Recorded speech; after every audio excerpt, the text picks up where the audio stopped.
Bismillahirrahmanirrahim. Assalamualaikum warahmatullahi wabarakatuh. Perkenalkan, nama saya Rizky Amelia dengan NPM 712107120117. Saya mahasiswi Fakultas Pertanian Universitas Islam Sumatera Utara, Prodi Agribisnis. Adapun video yang saya buat ini untuk menyelesaikan tugas praktikum teori ekonomi mikro yang berjudul Pasar Oligopoli. Pasar oligopoli adalah suatu bentuk pasar yang terdapat beberapa penjual, di mana salah satu atau beberapa penjual bertindak sebagai pemilik pasar terbesar, atau yang dinamakan price leader. Umumnya, pasar perusahaan lebih dari 2, tetapi kurang dari 10. Dalam pasar oligopoli, setiap perusahaan memposisikan dirinya sebagai bagian yang terikat dengan permainan pasar, di mana keuntungan yang mereka dapatkan tergantung dari tindak tanduk pesaing mereka, sehingga semua usaha promosi, iklan, pengenalan produk baru, perubahan harga, dan sebagainya dilakukan dengan tujuan untuk menjauhkan konsumen dari pesaing mereka. Di Indonesia, pasar oligopoli dapat dengan mudah kita jumpai, misalnya pada pasar semen, pasar layanan operator selular, pasar otomotif, serta pasar yang bergerak dalam industri berat. Selanjutnya di sini ada definisi pasar oligopoli. Pasar oligopoli dari segi bahasa berasal dari kata olio yang berarti beberapa dan poli yang artinya penjual. Adalah pasar di mana penawaran barang dikuasai oleh beberapa perusahaan. Umumnya jumlah perusahaan lebih dari 2, tetapi kurang dari 10.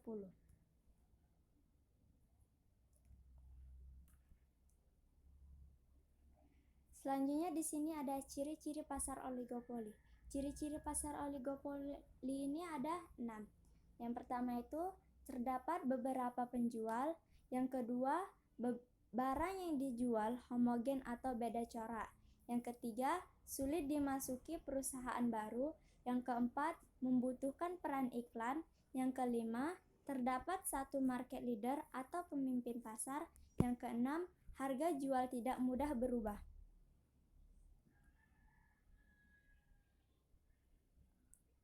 Selanjutnya di sini ada macam-macam pasar oligopoli.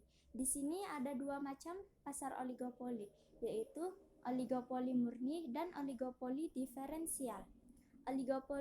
Oligopoli murni yaitu menjual barang yang homogen. Biasanya banyak dijumpai dalam industri yang menghasilkan bahan mentah. Contohnya pasar semen, produsen bensin-bensin. Yang kedua itu ada oligopoli diferensial, yaitu menjual barang berbeda corak. Barang seperti itu umumnya adalah barang akhir.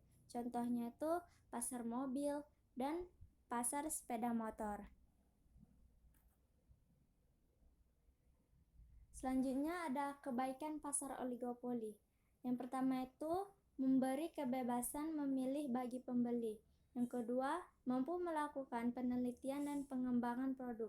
Yang ketiga, lebih memperhatikan kepuasan konsumen karena adanya persaingan penjual.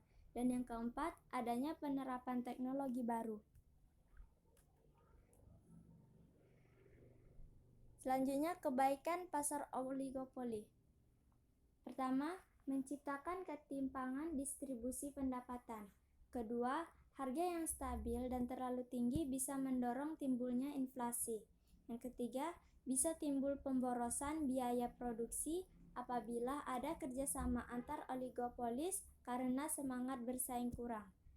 Yang keempat, bisa timbul eksploitasi terhadap pembeli dan pemilik faktor produksi. Yang kelima, sulit ditembus atau dimasuki perusahaan baru. Dan yang keenam, bisa berkembang ke arah monopoli.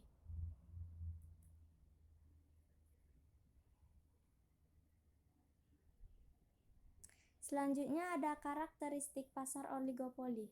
Bentuk pasar oligopoli dikarakterisasikan berdasarkan A. Sejumlah besar perusahaan-perusahaan dominan dengan beberapa yang kecil lainnya. B. Suatu produk yang distandarisasikan maupun dibedakan. C. Kekuatan dari perusahaan-perusahaan dominan terhadap harga, namun kekuatan akan pembalasan. D.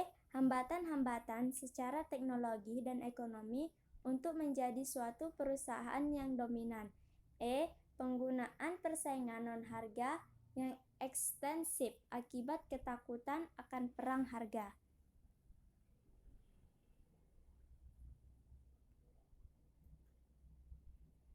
Selanjutnya di sini ada pemusatan pasar oligopoli, yaitu suatu bentuk pasar oligopoli dikarakterisasikan berdasarkan kehadiran beberapa perusahaan yang dominan.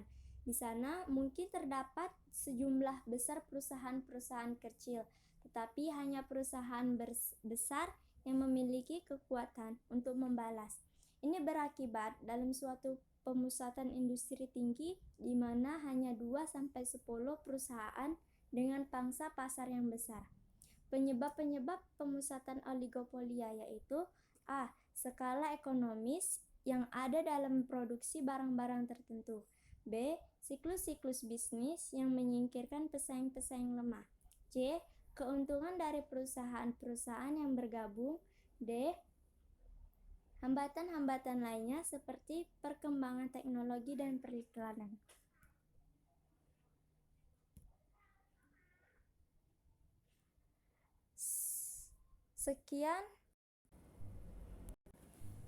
Sekian video yang saya berikan, kurang lebih mohon maaf.